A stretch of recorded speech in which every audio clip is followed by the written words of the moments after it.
Hi, and welcome to Genealogy Coffee Break, brought to you by the Center for Jewish History. My name is Moria Amit, and I'm one of the Center's genealogy librarians. Today I will be discussing Ellis Island mythology and how you can use a website called stevemorse.org to find your family in Ellis Island records. If you have any questions or comments, please write them in the comments box below. Please like or subscribe to our social media channels to be notified about upcoming episodes, and check out our previous episodes on our Facebook page or YouTube channel.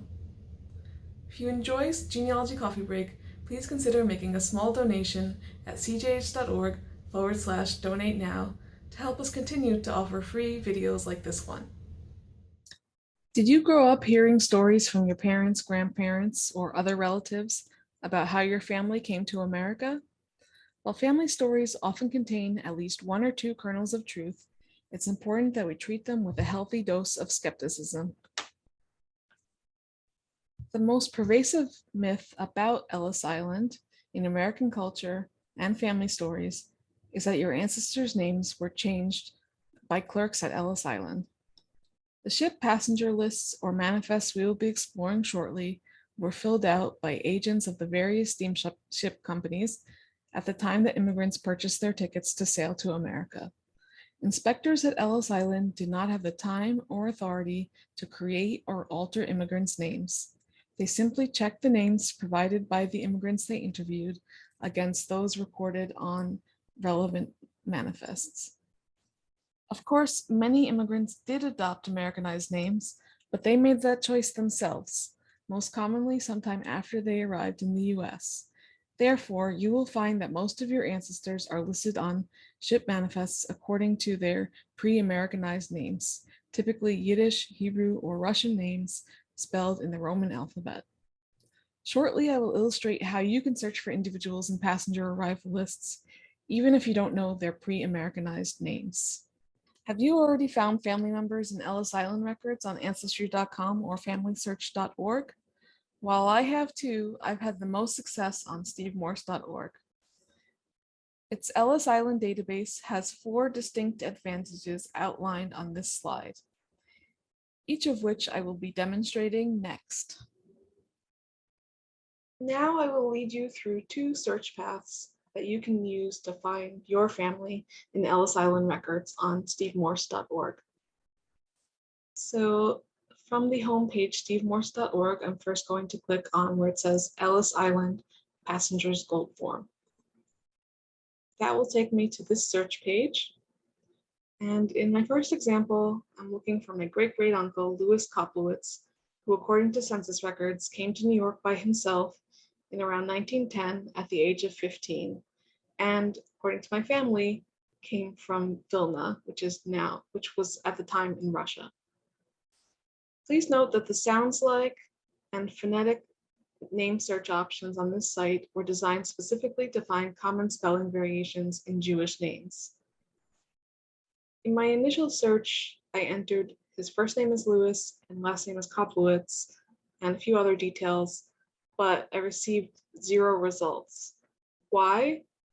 Louis was his Americanized first name that he adopted sometime after arriving in the US.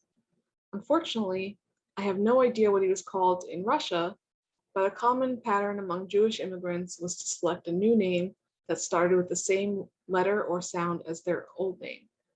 Therefore, on my second try, I will search for, starts with the letter L for his first name, sounds like Koplowitz for his last name,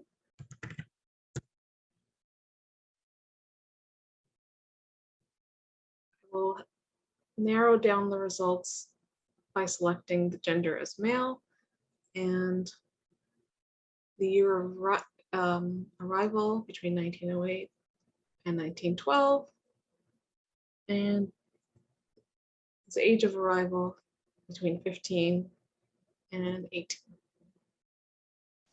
I'm going to go ahead and click search. So I'm pretty confident that this entry pertains to my great-great-uncle.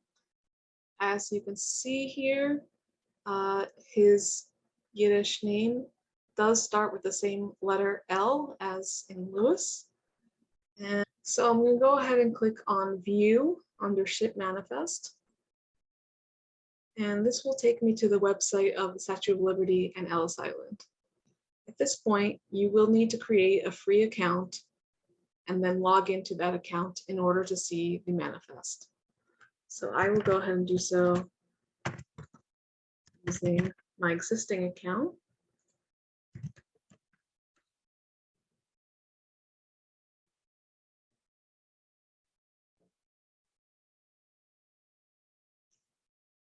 One important thing to note at the top of this page is the line number on which your ancestor will appear on the ship manifest.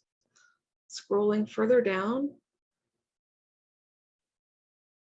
I see here the image of the manifest itself.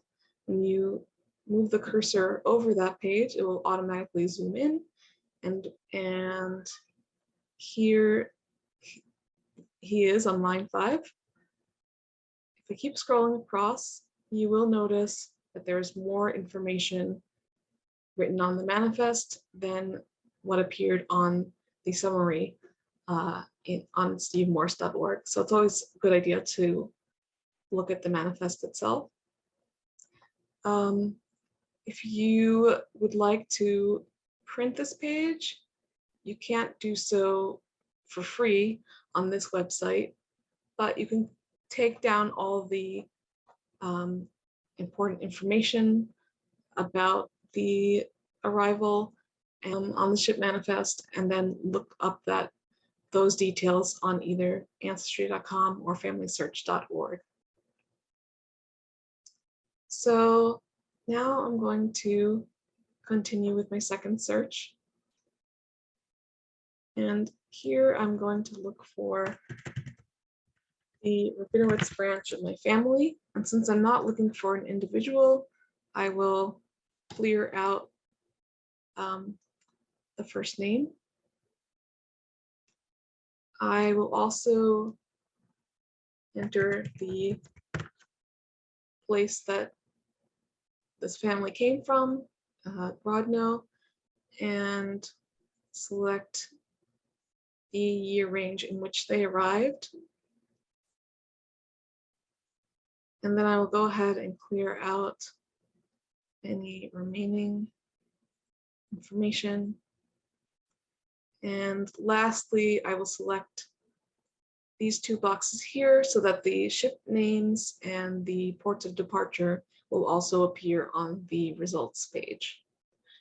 Then I'll go ahead and click search. And so now I'm looking at a list of all of the Rabinowitzes who came from Grodno and arrived in Ellis Island between 1903 and 1913. As you can see, this list is currently sorted alphabetically by name, but you might find it helpful to sort your list by another field or column on this page. In my example, I'm going to sort by ship name. This allows me to see who traveled together based on the individuals being on the same ship and arriving at the same time. So that's all for today's episode. Thank you for watching. And don't forget to like and subscribe to our social media channels, including Facebook, YouTube, Instagram, and TikTok. Please show us your support by making a donation of any amount at cjh.org/donate now. We look forward to bringing you a new episode of Genealogy Coffee Break next month. Until then, be well and good luck in your search.